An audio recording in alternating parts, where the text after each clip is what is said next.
ఆత్మీయ భగవద్బంధువులందరికీ జై శ్రీమన్నారాయణ. ఈ వీడియో ఈ రోజుది కాదండి. ఈరోజు హనుమత్ జయంతి కదా, 22వ తారీఖు. ఇది 21వ తారీఖు అంటే నిన్న మరి గుంటూరులోని కస్తూరక్క వాళ్ళ ఇంటికి హనుమాన్ చాలీసాకు వెళ్ళాము. అయితే ముందుగా 7 గంటలకే గుంటూరు వెళ్ళిపోయి ఈ చూస్తున్నదైతే గార్డెన్స్లో ఉన్నటువంటి శ్రీ వెంకటేశ్వర స్వామి వారి దేవాలయం. ఇది ఇంతకుముందైతే మరి గుంటూరు తిరుపతిగా ప్రసిద్ధిగాంచింది. ఇప్పుడైతే అసలు గుంటూరు తిరుమలగా కూడా ప్రసిద్ధిగాంచిందనమాట. అంత దివ్యంగా ఉంటుందండి దేవాలయం. అలాగే స్వామివారి అలంకారాలు, పూజలు, వైభవాలు, కళ్యాణాలు అసలు ఇలా ఉంటాయి అని చెప్పడానికి చెప్పరానంత లిస్ట్ ఉంటుందన్నమాట. అంత వైభోగంగా ఉంటుంది. తిరుమల వెళ్ళలేని అశక్తత కలిగిన వాళ్ళు ఎవరైనా సరే చక్కగా ఇక్కడ సేవలన్నీ చూడొచ్చు అన్నమాట. అంత వైభోగంగా ఉంటుంది. మేమందరం కూడా మా లలితా గీతా సమాజం మేము కలిసి వెళ్ళాం కదా, ఒక జీవేను వెళ్ళింది. అందుచేత చక్కగా లోపల దేవాలయ దర్శనం చేసుకున్నాము. బయటకు వచ్చాక జస్ట్ ఊరికి ఆ కబుర్లు చెప్పుకుంటూ చిన్న వీడియో అనమాట. అయితే ఏంటంటే లోపల కెమెరా తీయలేదు కాబట్టి అందరం కూడా ఇక్కడ నుంచున్నాం. ఇదిగో నా ఎడం చేతి వైపు మా లక్ష్మి, పక్కనే మా పెదనందిపాడు నుంచి పద్మ, సత్యవతక్క, శైలక్క, మహాలక్ష్మక్క, విజయక్క అందరూ కూడా వెళ్ళాము. ఇకపోతే ఇది హనుమాన్ చాలీసా జరుగుతున్నటువంటి కస్తూరక్క వాళ్ళ స్వగృహంలోనన్నమాట. నూతనంగా మరి చక్కగా పెద్ద ఇల్లు కట్టుకున్నారు. అందులో స్వామికి ఓ చక్కటి అలంకారాన్ని ఏర్పాటంతా చేసేశారు. సగం బడా చాలీసా అయిన తర్వాతదే ఈ వీడియో అనమాట. అందుకే అంత అలంకారం ఉంది. కస్తూరక్క, లక్ష్మక్క, మరి సత్యవతి గారు ప్రవచనం చెప్తున్నారన్నమాట. వీళ్ళందరితో కూడినటువంటి మా బాలముకుంద కోలాట సభ్యులు అందరూ కూడా వచ్చినటువంటి ఈ చాలీసా చాలా చక్కగా జరిగింది.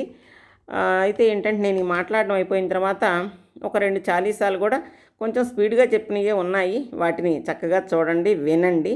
తరువాత అయితే ఇంకా చివరి వరకు చాలీసానే ఉంది. ఇవి విశేషాలు. జై శ్రీమన్నారాయణ. వీడియో చివరి వరకు చూడండి, చాలా చక్కగా వచ్చింది చాలీసా మాత్రం. ఓకేనా?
Nah,